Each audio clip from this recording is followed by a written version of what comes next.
السلام عليكم ورحمة الله وبركاته.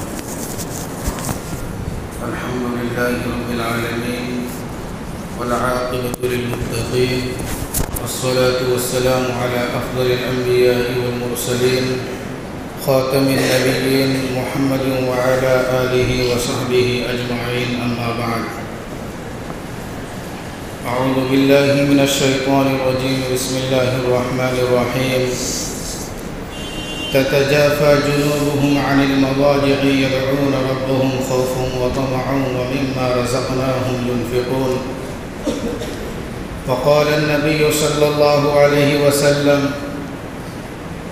من صلى في يوم وليلة 12 ركعة بني له بيت في الجنة، او كما قال عليه الصلاة والسلام. سبھی حضرات ایک مرتبہ درود شریف پڑھ لیں. اللہم صلی علی سیدنا محمد وعلی آل سیدنا محمد وبارک وسلم.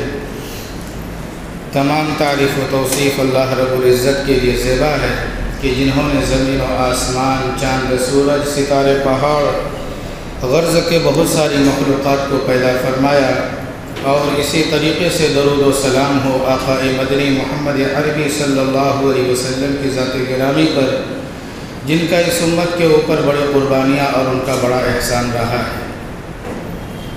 عزیزان محترم، آج کے اس جمعے کے اندر مختصر وقت کے اندر آپ کے سامنے فرائض کے ساتھ سنن و نوافل کی اہمیت کو بیان کیا جائے گا. میرے بھائیوں، بزرگوں اور دوستوں، دنیا کے حالات ہمارے سامنے ہیں. جو ہے دنیا کے اندر بعض علاقے ایسے ہیں جہاں پر حال میں جو ہے زلزلہ آیا. ترکیہ، ملک شام کے اندر اور زلزلہ آیا، خطرناک زلزلہ. میرے بھائیوں اور بزرگوں، یہ سب خبریں ہم تک پہنچتی ہیں، یہ سب نیوز ہم تک آتی ہیں، یہ سب چیزیں ہم کو دکھائی دیتی ہیں. یہ ہم سب کے لیے سبق ہے، یہ ہم سب کے لیے عبرت اور نصیحت ہے کہ ہم رجوع الی اللہ ہوں. بار بار اللہ کی طرف کیا رہیں؟ اپنے آپ کو رجوع کرتے رہیں، اللہ سے اپنے تعلق کو اور اپنے رشتے کو مضبوط قائم کرتے رہیں. یہ پیغام ملتا ہے. زلزلہ کا آنا بعض دفعہ انسان کے لیے آزمائش کا سبب بھی ہوتا ہے، اور بعض دفعہ جو ہے گناہوں کی وجہ سے عذاب بھی ہوتا ہے. کبھی زلزلہ آتا ہے، کبھی جو ہے طوفان آتا ہے، اور کبھی جو ہے تیز ہوائیں چلتی ہیں، اور کبھی سیلاب آتا ہے. مختلف طرح سے جو ہے یہ جو ہے تہس نہس ہوتے ہیں انسان، اور ان کی جائیدادیں تہس نہس ہوتی ہیں. میرے بھائی اور بزرگوں، ایسے موقع پر جو ہے ہمیں ان کے لیے دعا بھی کرنی چاہیے کہ جہاں پر یہ مصیبتیں آئی ہیں، جو پریشانیاں آئی ہیں، اللہ ان کی پریشانیوں کو دور فرمائے، اور اس کی وجہ سے جو ہے زخمی ہو چکے ہیں، اللہ تعالیٰ ان کو صحت عطا فرمائے.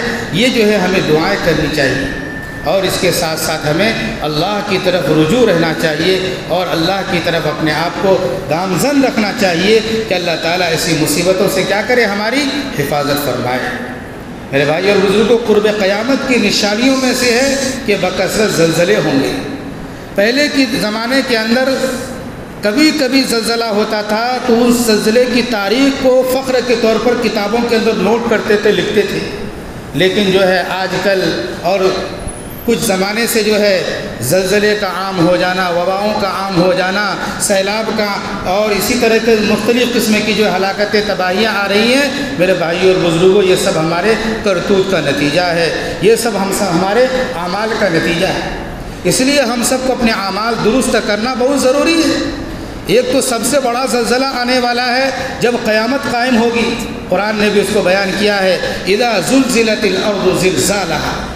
جب قیامت کے قریب، جو دنیا ختم ہونے کے قریب ہوگا، تو اس وقت ایسا زلزلہ آئے گا کہ پوری زمین جنبش کے ساتھ ہلا دی جائے گی.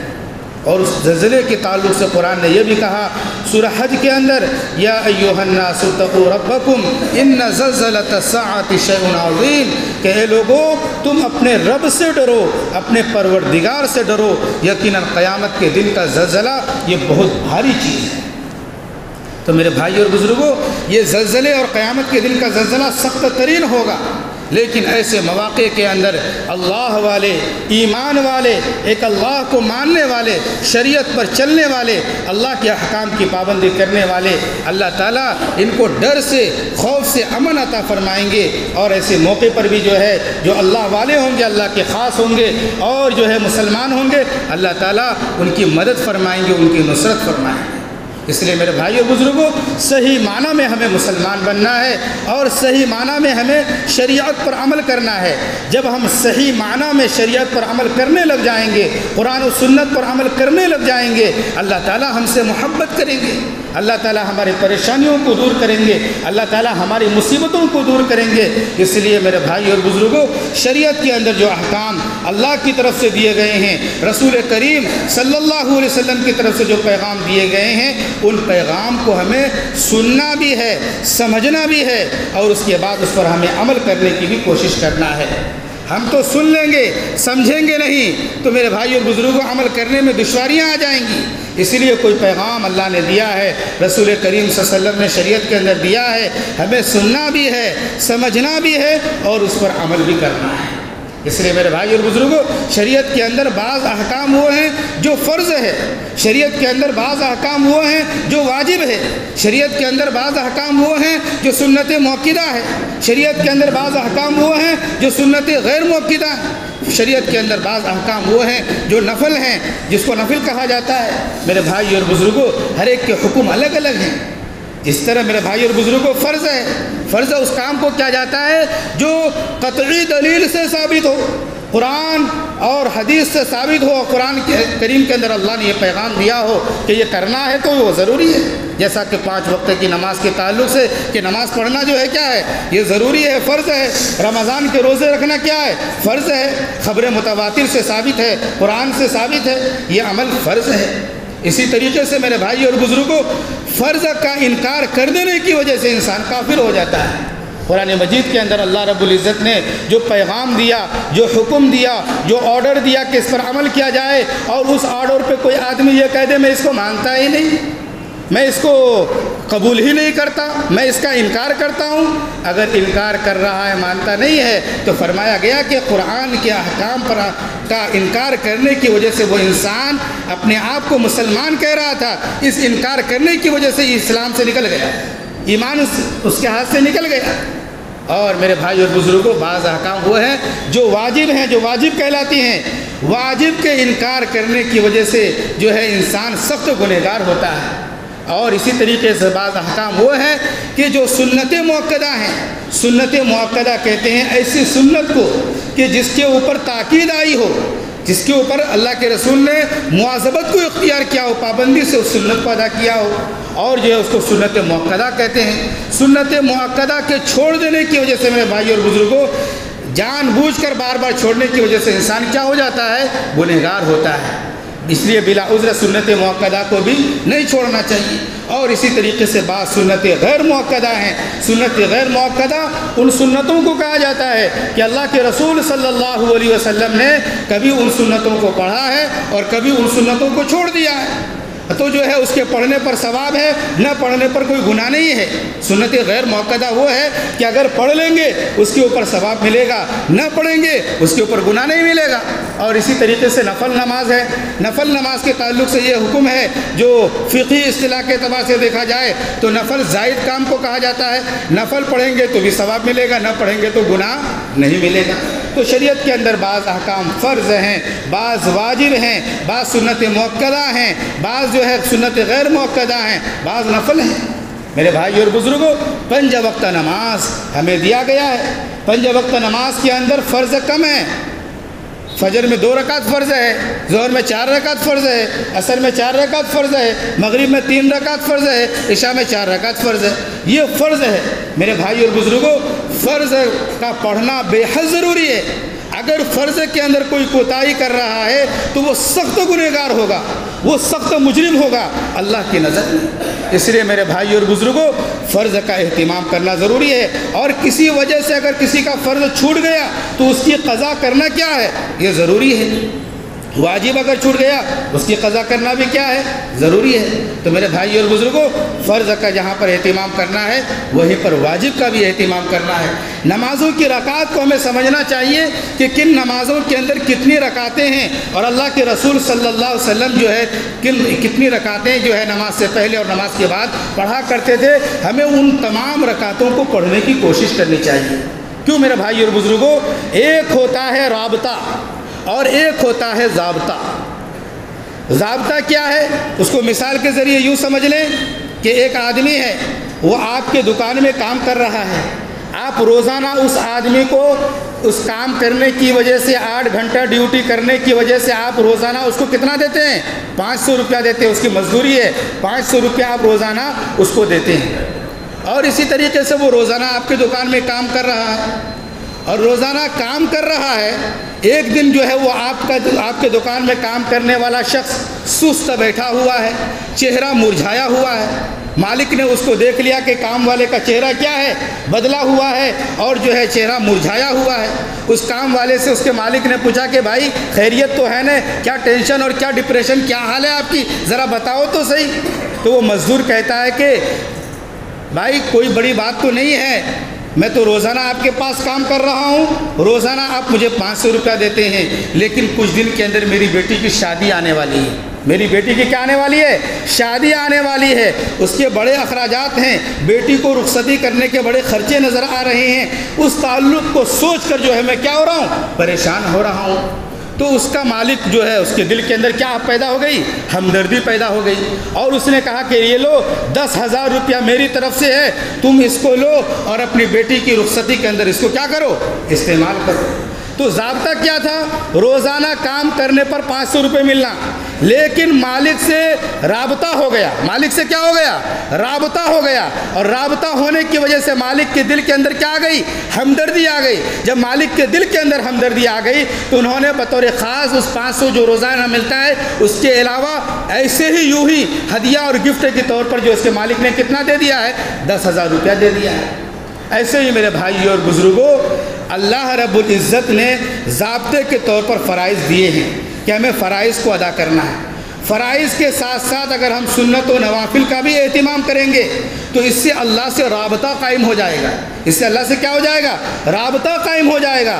اور اللہ سے جب رابطہ قائم ہو جائے اور اللہ کے دل میں اور اللہ کے پاس ہم اپنے آپ کو محبوب بنا لیں تو اللہ تعالیٰ ہمیں بہت عطا فرمائیں گے۔ اللہ تعالیٰ کیا ہے؟ ہمیں بہت عطا فرمائیں گے۔ اس کو ایک مثال سے یوں سمجھ لیں کہ مثال کے طور پر ایک ڈرائیور ہے جو آپ کے گھر کے اندر کام کرتا ہے، وہ آپ کی گاڑیاں چلاتا ہے۔ کیا چلاتا ہے؟ وہ آپ کی گاڑیاں چلاتا ہے۔ وہ جو ہے روزانہ گاڑی چلاتا ہے، آپ کا کام کرتا ہے، اس کے بعد جو ہے وہ شام کے وقت جو ہے اپنے گھر چلا جاتا ہے، پھر گاڑی لے کر آتا ہے، پھر آپ کو جو ہے لے کر گاڑی میں بیٹھا کر آفس لے جاتا ہے، آپ کے کام کرتا ہے وہ۔ ایک دن کیا ہوا کہ وہ ڈرائیور جو ہے جو روزانہ آپ کا کام کرتا ہے، ایک دن جو ہے اس کے گھر کے پاس دیکھا کہ جو ہے ایک درخت ہے، اس درخت پر شہد کی مکھیوں نے چھتا ڈالا ہے۔ کیا ڈالا ہے؟ چھتا ڈالا، شہد۔ تو جو ہے وہاں پر جو ہے کچھ دن کے بعد وہاں سے جب شہد نکالا جا رہا تھا تو اس ڈرائیور نے سوچا کہ اس کے اندر سے جو اصلی شہد لوگ نکال رہے ہیں اس اصلی شہد کو میں کچھ خرید لوں اور اس کو لے جا کر اس مالک کو دے دوں جہاں پر میں کیا کرتا ہوں؟ کام کرتا ہوں۔ مالک نے اس کو کہا نہیں کہ اصلی شہد میرے لیے لے کر آؤ، لیکن کیا کر رہا ہے؟ وہ اپنی طرف سے اپنے مالک کے لیے اصلی شہد خرید رہا ہے اور خرید کر جو ہے لے جا کر مالک کو دے رہا ہے، اور مالک کی خدمت میں یہ پیش کر رہا ہے کہ حضرت یہ آپ کے لیے میری طرف سے ہے کہ میرے گھر کے قریب میں جو ہے شہد کی مکھی نے چھتا ڈالا تھا اور وہاں سے یہ اصلی شہد لوگ نکال رہے تھے، تو میں نے کچھ شہد جو ہے ان سے خرید لیا ہے اور یہ میں آپ کی خدمت میں پیش کر رہا ہوں۔ یہ اوریجنل اور اصلی شہد ہے۔ کیا ہے؟ یہ اوریجنل ہے، اصلی شہد ہے، یہ آپ کی خدمت میں ہے۔ مالک نے اس کو شہد اصلی لانے کے لیے کہا نہیں، اور کام کرنے والا جو ڈرائیور ہے اس نے اپنے طور پر اپنے مالک کی خدمت میں کچھ اصلی شہد پیش کر دیا، تو اس پیش کرنے کی وجہ سے اس مالک کا دل خوش ہوگا کہ وہ مالک ناراض ہوگا؟ اس پیش کر دینے کی وجہ سے اس مالک کا دل کیا ہو جائے گا؟ خوش ہو جائے گا، اور وہ دل میں کہنے لگے گا کہ واہ، اس نے میرا کتنا خیال کیا ہے، اس نے میرا کتنا خیال کیا ہے کہ اس کو میں نے کہا بھی نہیں اور یہ جو ہے اصلی شہد میری خدمت میں لا کر دیا ہے۔ تو اس سے کیا ہو گیا کہ وہ جو ہے بندہ، جو ڈرائیور ہے، جو اصلی شہد لا کر اپنے مالک کو پیش کیا ہے، وہ ڈرائیور نے اپنے مالک کے دل میں کیا بنا لی ہے؟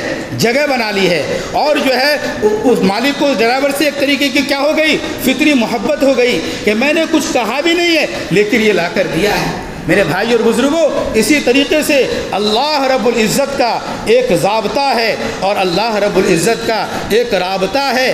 فرائض کو ادا کر لیں گے، کرنا ضروری ہے، اتنے یہ فرض ہیں، فرض کو ادا کرنا ضروری ہے۔ یہ جو ہے مثال کے طور پر روزانہ کام کرنے والا مزدوری کر رہا ہے، اس کی 500 روپے قیمت ہے، اس کو ملنا وہ ضروری ہے، لیکن جو ہے فرائض کا ادا کرنا ہمارے لیے ضروری ہے۔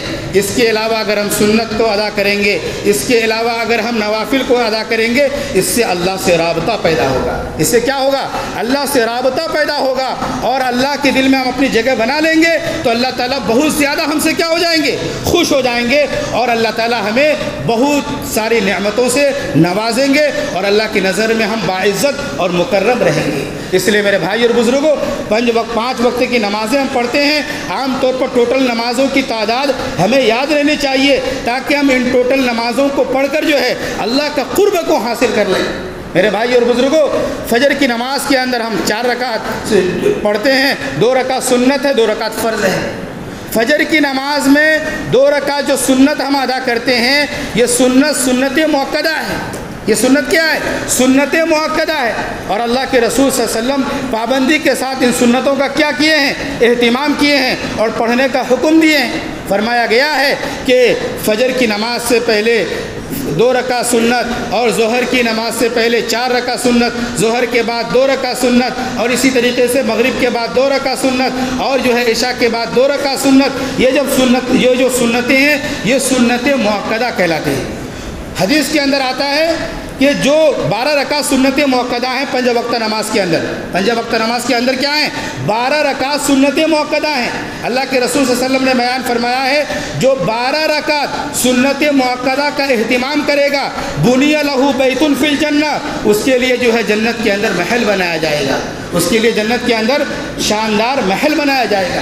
اس لیے میرے بھائی اور بزرگوں، نمازوں کے اندر جو سنت مؤکدہ ہے، فرض تو پڑھنا ہی ہے، سنت مؤکدہ کا بھی ہمیں اہتمام کرنا چاہیے، سنت غیر مؤکدہ کا بھی اہتمام کرنا چاہیے۔ مختصر یہ ہے کہ جن نمازوں کے اندر نفل نماز بھی ہے، اس کا بھی کیا کرنا چاہیے؟ ہمیں اہتمام کرنا چاہیے۔ ان ساری نمازوں کا اگر ہم اہتمام کریں گے، اللہ سے مزید رابطہ ہمارا ہوگا، اور اللہ ہماری پریشانیوں کو حل کریں گے، اور اللہ کے محبوب بندے ہم بن جائیں گے۔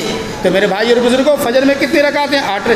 4 رکعت، 2 رکعت سنت، 2 رکعت فرض۔ ظہر کے اندر 12 رکعت ہے، 4 رکعت سنت، 4 رکعت فرض، 2 رکعت سنت، 2 رکعت نفل۔ 4 رکعت سنت ظہر کی نماز میں جو پہلے ہم پڑھتے ہیں وہ سنت مؤکدہ ہے، بغیر کسی عذر کے چھوڑ دیں گے تو گنہگار ہوں گے سنت مؤکدہ، اس لیے اس کا اہتمام کریں، اور فرض تو پڑھنا ضروری ہے۔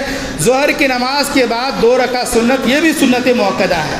تو میرے بھائی اور بزرگوں، اس کا بھی کیا کریں؟ اہتمام کریں۔ تو ظہر میں 12 رکعت ہے، 4 رکعت سنت مؤکدہ، 4 رکعت فرض، اس کے بعد پھر 2 رکعت سنت مؤکدہ، اس کے بعد 2 رکعت کیا ہے؟ نفل ہے۔ عصر کی نماز میں 8 رکعتیں ہیں۔ شروع میں جو 4 رکعت سنت پڑھی جاتی ہے، یہ سنت مؤکدہ نہیں ہے، یہ سنت غیر مؤکدہ ہے۔ پڑھیں گے تو ثواب ملے گا، اگر کبھی چھوٹ گیا تو گناہ نہیں ملے گا، لیکن ثواب کی ہمیں حریص رہنی چاہیے، اہتمام کرنی چاہیے، پڑھنا چاہیے۔ تو میرے یہاں 4 رکعت سنت ہے، اور یہ جو ہے 4 رکعت فرض ہے۔ تو عصر میں 8 رکعت ہے، جس میں 4 رکعت فرض کا پڑھنا بےحد ضروری ہے۔ 4 رکعت سنت کبھی پڑھے کبھی نہیں پڑھے تو اس کے اندر کوئی مذائقہ نہیں، کیونکہ وہ سنت جو ہے عصر کی 4 رکعت، یہ سنت غیر مؤکدہ ہے، لیکن پڑھیں گے تو ثواب ملے گا، اس لیے اس کا ہمیں کیا کرنا چاہیے؟ اہتمام کرنی چاہیے۔ اسی طریقے سے مغرب کی نماز کے اندر کتنی رکعتیں ہیں؟ 7 رکعتیں ہیں۔ 3 رکعت شروع میں کیا پڑھتے ہیں؟ امام صاحب کے ساتھ فرض نماز پڑھتے ہیں، اس کے بعد 2 رکعت سنت پڑھتے ہیں۔ 3 رکعت فرض نماز کے بعد جو 2 رکعت سنت پڑھی جاتی ہے، وہ سنت مؤکدہ ہے مغرب کی نماز کے بعد، اس کو پڑھنا ضروری ہے۔ اگر جو ہے آپ چھوڑنے کے عادی ہو جائیں گے، گنہگار ہوں گے، اس کے بعد 2 رکعت نفل ہے. 2 رکعت نفل پڑھیں گے تو ثواب ملے گا, نہ پڑھیں گے تو گناہ نہیں ملے گا. پڑھنا چاہیے کیونکہ اس کے اندر کیا ہے, نیکی ہے, ثواب ہے. تو یہ جو ہے مغرب میں 7 رکعتیں ہیں, 3 رکعت فرض, 2 رکعت سنت, 2 رکعت نفل. عشاء کے اندر آ جائیں, عشاء کے اندر جو ہے 17 رکعتیں. عشاء کی نماز میں کتنی رکعتیں ہیں؟ 17 رکعتیں ہیں. عشاء کی نماز میں شروع میں 4 رکعت سنت پڑھی جاتی ہے. وہ جو سنت ہے سنت غیر مؤکدہ ہے. وہ جو سنت ہے وہ کون سی سنت ہے؟ سنت غیر مؤکدہ. اور اس کے بعد 4 رکعت فرض پڑھی جاتی ہے. 4 4 کتنے ہو گئے؟ 8 رکعت. عشاء کی نماز کے بعد 2 رکعت سنت پڑھی جاتی ہے, اس کو سنت مؤکدہ کہتے ہیں. 8 2 10 رکعت. اور اسی طریقے سے 3 رکعت واجب الوتر پڑھی جاتی ہے. یہ واجب کا ادا کرنا بھی ضروری ہے. اگر کسی وجہ سے واجب چھوٹ گیا تو بعد میں جس طرح فرض کی قضا کرنا ضروری ہے, واجب کی بھی قضا کرنا کیا ہے؟ ضروری ہے. تو 4 رکعت سنت, 4 رکعت فرض, 2 رکعت سنت, 3 رکعت واجب الوتر. کتنے ہو گئے؟ 4 4 8 2 10 3 13. اس کے بعد 2 رکعت سنت غیر مؤکدہ, اس کے بعد 2 رکعت نفل. 13 4 کتنے ہو گئے؟ 17 رکعت. یہ عشاء کے اندر 17 رکعتیں ہیں. یہ 5 وقتہ نماز ہیں جو ان کی رکعتوں کی تعداد آپ کے سامنے بیان کیا گیا ہے. جمعے کی نماز میں کتنی رکعت ہے؟ اور ہم میں سے کتنے بندے ایسے ہیں جو جمعے کے اندر جو ہے تمام سنتوں کا جو ہے ہم اہتمام کرتے ہیں؟ میرے بھائی اور بزرگوں کے قول کے مطابق جمعے کے دن جو ہے جمعے کی نماز جو ہے وہ 14 رکعتیں ہیں. کتنی رکعتیں ہیں؟ 14 رکعتیں ہیں. اور جو ہے 14 رکعتوں میں جمعے کے دن آپ یہ نہ سمجھیں کہ جو ہے 5 وقت نماز کے علاوہ یہ 6ویں نماز ہے. جمعے کی نماز یہ 6ویں نماز نہیں ہے, بلکہ یہ 5ویں ہی نماز ہے. جمعے کے دن گاؤں والوں پر جمعہ فرض نہیں ہے تو وہ ظہر پڑھیں گے, شہر والوں کے اوپر جمعہ فرض ہے تو یہ ظہر کے وقت میں جمعہ پڑھیں گے. تو گویا کہ جمعے کی نماز یہ کوئی 6ویں نماز نہیں ہے, بلکہ یہ 5ویں ہی نماز ہے کہ ظہر کے وقت میں جمعہ ادا کی جاتی ہے. جن لوگوں پر جمعہ فرض ہے تو جمعہ ادا کرتے ہیں. جن قریوں اور دیہاتوں کے اندر جمعہ فرض نہیں ہے وہاں کے لوگ جمعے کے دن جمعے کے وقت میں کیا کرتے ہیں؟ ظہر کے وقت میں ظہر کی نماز ادا کرتے ہیں. تو بہرحال جمعے کی نماز کے اندر 14 رکعتیں ہیں. سب سے پہلے جمعے کے دن پہلے 4 رکعت سنت پڑھی جاتی ہے. وہ سنت مؤکدہ ہے. وہ سنت کیا ہے؟ سنت مؤکدہ ہے. جان بوجھ کر ان سنت مؤکدہ کو چھوڑتے رہیں گے تو سخت گنہگار ہوں گے, اللہ کے نظر میں کیا ہوں گے؟ مجرم ہوں گے. اللہ کے رسول صلی اللہ علیہ وسلم سنت مؤکدہ کا بڑا اہتمام کرتے تھے. اس لیے میرے بھائی اور بزرگوں, جمعے کی نماز سے پہلے 4 رکعت یہ سنت مؤکدہ ہے. اس کے بعد جمعے کی 2 رکعت کیا ہے؟ فرض ہے. جمعے کی 2 رکعت فرض ہے. 4 2 6 رکعت. پھر جمعے کی نماز کے بعد 4 رکعت سنت مؤکدہ ہے. پھر جمعے کی نماز کے بعد 4 رکعت جو سنت ہے وہ بھی سنت مؤکدہ ہے. تو 4 2 6 اور 4 کتنے ہو گئے؟ 10 رکعت ہو گئے. اس کے بعد پھر 2 رکعت سنت مؤکدہ. علماء نے لکھا ہے جمعے کی نماز کے بعد 4 رکعت سنت تو سنت مؤکدہ ہے, اس کے بعد پھر 2 رکعت سنت مؤکدہ ہے. پھر اس کے بعد لکھتے ہیں کہ اس کے بعد پھر 2 رکعت جو ہے وہ نفل ہے. پڑھیں گے تو ثواب ملے گا, نہ پڑھیں گے تو کوئی گناہ نہیں پڑھنا چاہیے. تو جمعے کے دن جو ہے یہ 14 رکعتیں ہیں. 4 رکعت سنت, 2 رکعت فرض, 4 رکعت سنت, 2 رکعت سنت, 2 رکعت نفل. تو یہ رکعتیں ہیں میرے بھائی اور بزرگوں. ان تمام رکعتوں کے پڑھنے کا اگر ہم اہتمام کریں گے تو اللہ کے ہم مقرب ہو جائیں گے. کیوں؟ نوافل کے پڑھنے کی وجہ سے جو ہے انسان جو ہے اللہ کے قرب کو حاصل کر لیتا ہے, اور اللہ کا قرب جو ہے بندے کو نوافل کے ذریعے حاصل ہوتا ہے. تو اس لیے 5 وقتہ نماز میں جو فرائض کے سنتیں ہیں, جو نوافل ہیں, ہمیں ان کا تو پورا اہتمام کرنا چاہیے. اللہ ہمیں بھی اس کے عمل کرنے کی کیا کر دے؟ توفیق عطا فرمائے. اس کے علاوہ جو نفل نمازیں ہیں جیسے چاشت کی نماز, اشراق کی نماز, کبھی ضرورت کے موقع پر حاجت کی نماز, اور اسی طریقے سے کسی اہم معاملے کے اندر اللہ سے مشورہ کرنا چاہ رہے ہیں تو استخارے کی نماز, اور اسی طریقے سے جو ہے نفل نمازیں بہت ساری ہیں, تہجد کی نماز. تو ان نمازوں کا بھی جو ہے جو علاوہ نفل نمازیں ہیں ان کا بھی کیا کرنا چاہیے؟ ہمیں اہتمام کرنا چاہیے. فرض نمازوں کے اندر جو رکعتیں ہیں جو فقہا نے لکھا ہے اور نبی کریم صلی اللہ علیہ وسلم سے ثابت ہے, ہمیں ان تمام رکعتوں کا اہتمام کرنا چاہیے. اس کے علاوہ بھی نفل نمازیں خوب پڑھنی چاہیے. کیونکہ رحمان کے خاص بندے وہ ہوتے ہیں، اللہ کے خاص بندے وہ ہوتے ہیں والذین یبیتون لربہم سجدا وقیاما، کہ یہ لوگ وہ ہیں جو اپنے رب کو جو ہے راتوں کے اندر سجدوں کے اندر یاد کرتے ہیں، اور جو ہے سجدہ کر کے عبادت کر کے جو ہے راتوں کو کیا کرتے ہیں، گزارتے ہیں۔ اور اسی طریقے سے جو ہے فرمایا گیا تتجافى جنوبهم عن المضاجع يدعون ربهم خوفا وطمعا ومما رزقناهم ينفقون، کہ یہ وہ لوگ ہیں کہ ان کے جو ہے پہلو بستر سے جدا رہتے ہیں، بستروں سے الگ رہتے ہیں، اور اپنے رب کو پکارتے ہیں، امید میں بھی خوف میں بھی، امید کرتے ہوئے بھی اپنے رب کو پکارتے ہیں، اور اللہ سے ڈرتے ہوئے بھی اللہ کو کیا کرتے ہیں، پکارتے ہیں، اور اللہ نے جو کچھ ان کو مال دیا ہے اس کو خرچ کرتے ہیں۔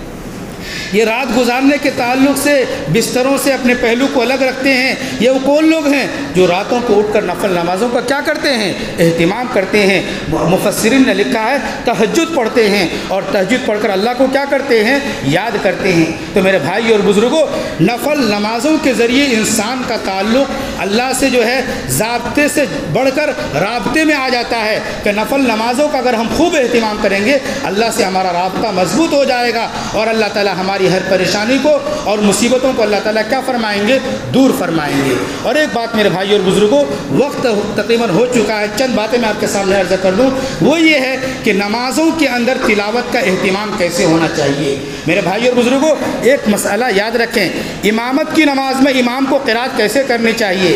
امام لمبی قرات کرے، پوپا پارا ایک ایک رکعت میں پڑھنا شروع کر دے، یا آدھا آدھا پڑھنا شروع کر دے، کیا کرے امام کے لیے کیا مسئلہ ہے، اللہ کے رسول صلی اللہ علیہ وسلم نے امام کے لیے کیا پیغام دیا ہے۔ محسن انسانیت محمد عربی صلی اللہ علیہ وسلم نے ہر ایک کے لیے ہر طرح کا پیغام دے کر گئے ہیں، اور جو ہے دین کامل اور مکمل ہو گیا ہے۔ میرے بھائی اور بزرگوں، اللہ کے رسول صلی اللہ علیہ وسلم بخاری شریف کے اندر، مسلم شریف کے اندر روایت موجود ہے، اس روایت کے راوی حضرت ابو ہریرہ رضی اللہ تعالیٰ عنہ ہیں۔ وہ فرماتے ہیں کہ اماموں کے تعلق سے اللہ کے رسول صلی اللہ علیہ وسلم نے بیان فرمایا ہے کہ امام کو چاہیے جو مقتدیوں کو نماز پڑھا رہا ہے ان نمازوں کو ہلکا پھلکا پڑھائے۔ فَلْيُخَفِّفْ کا لفظ آیا ہے، نماز کو کیا کرے، ہلکا پھلکا کرے، نہ زیادہ لمبا کرے کہ پیچھے والے کو کیا ہو جائے، تکلیف ہو جائے۔ کیوں خفیف کرنے کا حکم دیا؟ اور خفیف کا یہ مطلب نہ سمجھیں کہ بالکل کوے کی طرح جو ہے کوہنیاں مار رہے ہیں، اٹھ رہے ہیں، بیٹھ رہے ہیں، سجدے میں جا رہے ہیں، یہ نہیں خفیف کرنے کا مطلب۔ خفیف کا مطلب اعتدال ہے۔ خفیف کا مطلب کیا ہے، اعتدال، کہ فرض نماز جو امام پڑھائے گا نہ زیادہ لمبی پڑھائے اور نہ بہت ہی مختصر پڑھائے، بلکہ درمیانہ نماز پڑھائے، درمیانہ نماز پڑھائے۔ اور درمیانہ نماز کیوں پڑھانے کا حکم دیا جا رہا ہے؟ حدیث کے اندر بخاری اور مسلم کے اندر روایت موجود ہے، اللہ کے رسول صلی اللہ علیہ وسلم نے بیان فرمایا ہے، پیچھے کچھ بیمار بھی ہوتے ہیں، مقتدیوں میں کچھ بیمار ہوتے ہیں، کچھ بوڑھے ہوتے ہیں، کچھ ضرورت مند ہوتے ہیں۔ ضرورت مند کا مطلب یہ کہ کوئی آدمی ایسا ہے جو یہ سوچ رہا ہے کہ میں جو ہے میری گاڑی جو ہے ابھی 15 منٹ ہے، جماعت کے ساتھ نماز پڑھ کے نکلتا ہوں، اگر 20 منٹ میں نماز ہے تو اس کی گاڑی کیا ہو جائے گی، چھوٹ جائے گی۔ اس لیے جو ہے فرمایا گیا ہے کہ مختصر نماز یعنی درمیانی نماز جو ہے امام جو ہے مقتدیوں کو پڑھائے۔ اس کے اندر جو ہے ضرورت مند بھی رہتے ہیں، بیمار بھی رہتے ہیں، بوڑھے بھی رہتے ہیں، ان سارے لوگوں کا ہمیں کیا کرنا چاہیے، رعایت کرنی چاہیے۔ تو اللہ کے رسول صلی اللہ علیہ وسلم کا جو ہے نماز، جب تک اللہ کے رسول صلی اللہ علیہ وسلم تھے، بیماری کے کچھ دنوں کے اندر حضرت ابو بکر صدیق نے امامت فرمائی ہے، لیکن اللہ کے رسول صلی اللہ علیہ وسلم جو ہے پوری زندگی کیا کیے ہیں، اپنی امت کو جو ہے نماز پڑھائے ہیں، اور صحابہ آپ کے پیچھے کیا کرتے تھے، نماز پڑھتے تھے۔ نمازوں کے اندر حضور صلی اللہ علیہ وسلم کی قرات کا معمول کیا تھا، سورتوں کے پڑھنے کا معمول کیا تھا؟ میرے بھائی اور بزرگوں، روایتوں سے پتہ چلتا ہے کہ جو ہے طوال مفصل، اوساط مفصل اور قصار مفصل، اس کو لکھا گیا ہے کہ یہ قرات جو ہے اللہ کے رسول صلی اللہ علیہ وسلم عام طور پر نمازوں میں کرتے تھے۔ فجر کی نماز کے اندر، اور طوال مفصل کہتے ہیں فجر کی نماز میں کی جو قرات ہوگی، سورہ حجرات سے لے کر سورہ بروج تک جو صورتیں ہیں، ان صورتوں میں سے کسی بھی صورت کو فجر کی نماز میں پڑھا جائے۔ اور اوساط مفصل کہتے ہیں سورہ طارق سے لے کر کے سورہ لم یکن تک جو صورتیں ہیں، ان صورتوں کو جو ہے بطور خاص تلاوت کیا جائے، کس کے اندر جو ہے عشاء کی نمازوں کے اندر تلاوت کیا جائے۔ اور اسی طریقے سے مغرب کی نماز کے اندر عام طور پر اللہ کے رسول صلی اللہ علیہ وسلم مختصر سورہ، اور اکثر آپ کا معمول یہی تھا اذا زلزلت سے لے کر جو ہے ناس تک ان صورتوں کی تلاوت کرتے تھے مغرب کی نمازوں کے اندر اللہ کے رسول صلی اللہ علیہ وسلم۔ اس کے علاوہ بھی ہمیں حدیثیں ملتی ہے مغرب کی نماز کے اندر اللہ کے رسول نے جو ہے سورہ اعراف کی بھی تلاوت کی ہے، مغرب کی نماز کے اندر سورہ مرسلات کی بھی تلاوت کی ہے، مغرب کی نماز کے اندر سورہ طور کی بھی تلاوت کی ہے۔ جو طوال مفصل کے اندر یہ صورتیں ہیں، بڑی بڑی صورتیں ہیں، اور اللہ کے رسول سے ان صورتوں کا پڑھنا بھی کیا ہے ثابت ہے، روایت موجود ہے، روایت پر کوئی انکار نہیں ہے۔ لیکن میرے بھائی اور بزرگوں، اور دیگر روایتوں کو مد نظر رکھتے ہوئے، سامنے رکھتے ہوئے کہ جو ہے مقتدیوں کے اندر جو ہے بوڑھے بھی ہوتے ہیں، بیمار بھی ہوتے ہیں، ضرورت مند بھی ہوتے ہیں، اور ان کا خیال رکھتے ہوئے امام کو نماز پڑھانا چاہیے۔ اور اس کے علاوہ اللہ کے رسول صلی اللہ علیہ وسلم سے جو بڑی بڑی صورتوں کا پڑھنا جو ہے مل رہا ہے، جو ثابت ہے، یہ اللہ کے رسول صلی اللہ علیہ وسلم کا خاص معمول نہیں تھا۔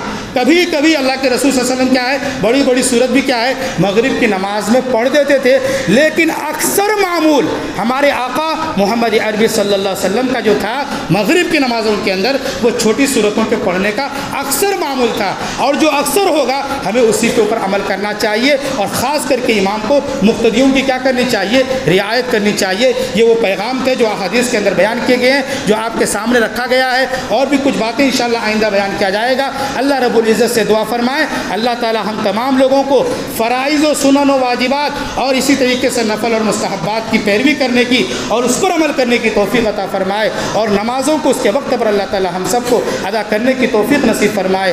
آمین۔ وآخر دعوانا الحمدللہ رب العالمین۔